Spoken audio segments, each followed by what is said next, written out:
face au nerf trijumeau, le fameux 5e nerf crânien. Un véritable colosse anatomique. Rien que son nom, parfois, ça intimide. Mais aujourd'hui, on va le décomposer, le comprendre et oui, le maîtriser.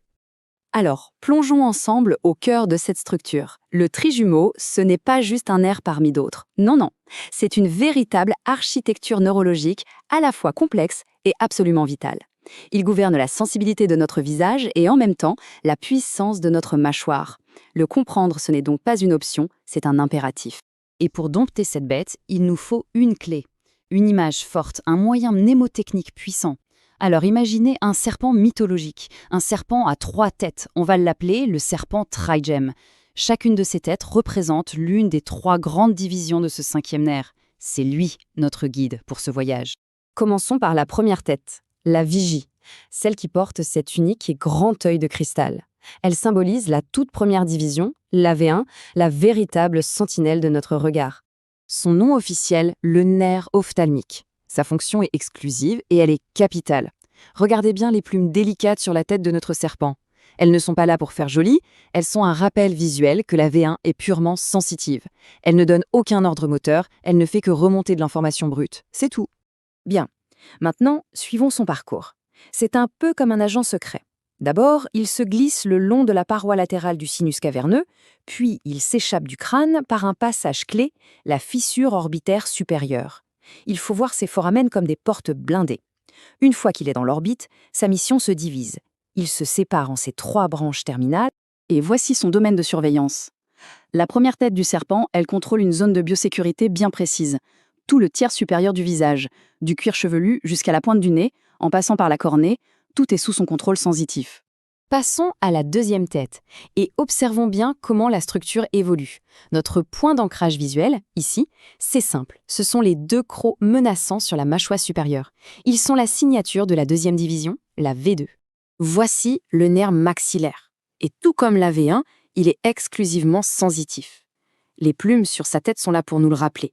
La symétrie, c'est une aide précieuse ici. Les 2 premières divisions sont des sœurs jumelles, des sœurs sensitives. Son trajet à lui commence aussi dans le sinus caverneux. Mais attention, il emprunte une autre sortie. Pour s'en souvenir, regardez la tête du serpent. On l'a dessinée bien ronde, retiande, comme on dirait en anglais, pour bien ancrer la mémoire du foramen rotundum, le foramen rond. C'est sa porte de sortie exclusive. Une fois à l'extérieur, il prend en charge la zone médiane du visage, de la paupière inférieure jusqu'à la lèvre supérieure, en incluant au passage les dents du haut. C'est le territoire de la V2. On voit bien que chaque tête a son domaine. C'est clairement délimité. Et nous voilà arrivés à la 3e et dernière tête. La plus complexe, la plus puissante. Symbolisée non pas par 2, mais par 3 crocs sur la mâchoire inférieure, elle représente la division V3. Et là, attention, c'est un point crucial, une information capitale qui souvent fait toute la différence. Contrairement à ses 2 sœurs, V1 et V2, la division V3 ne traverse jamais le sinus caverneux. C'est l'exception qui confirme la règle, un point de divergence fondamentale à graver dans sa mémoire. Le nerf mandibulaire. Et voici pourquoi il est si puissant, il est mixte. En plus de ses plumes sensitives, cette tête possède une musculature impressionnante. Elle sent et elle agit. C'est la seule des 3 divisions à posséder cette double compétence, cette double casquette motrice et sensitive. Puisqu'il ne passe pas par le sinus caverneux, il a sa propre voie de sortie, le foramen ovale. Et le moyen mnémotechnique est encore sur la tête du serpent. Regardez bien ces écailles, on les a dessinées de forme ovale pour graver dans votre mémoire l'association entre V3 et le foramen ovale. C'est aussi simple que ça.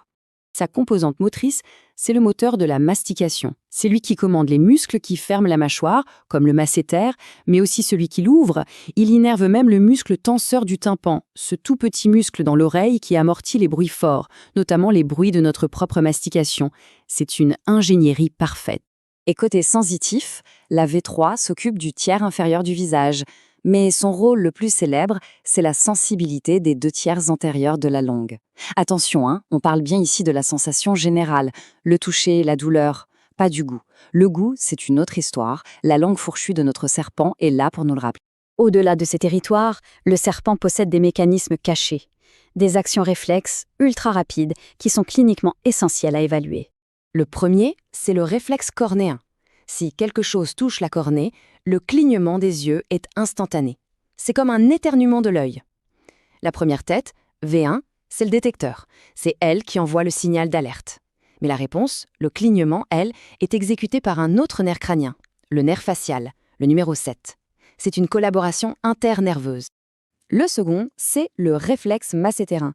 Ici, c'est différent. C'est la V3, la troisième tête, qui est seule aux commandes. Elle gère tout le circuit de A à Z, de la détection à l'action. Elle sent le léger coup sur le menton et commande la contraction du masséter en retour. Ce qui est crucial, c'est que l'exagération de ce réflexe peut être un signe clinique d'une lésion neurologique centrale. Voilà, voici le tableau de bord stratégique. V1, sensitif, sort par la fissure orbitaire supérieure pour le haut du visage. V2, sensitif, sort par le foramen rotundum pour le milieu. Et V3, mixte, sort par le foramen ovale pour le bas du visage et les muscles de la mastication. C'est la synthèse à maîtriser, la carte d'identité du géant.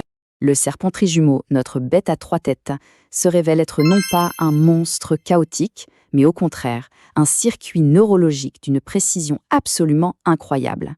Un design complexe et magistral, une épreuve que tout étudiant en médecine doit affronter.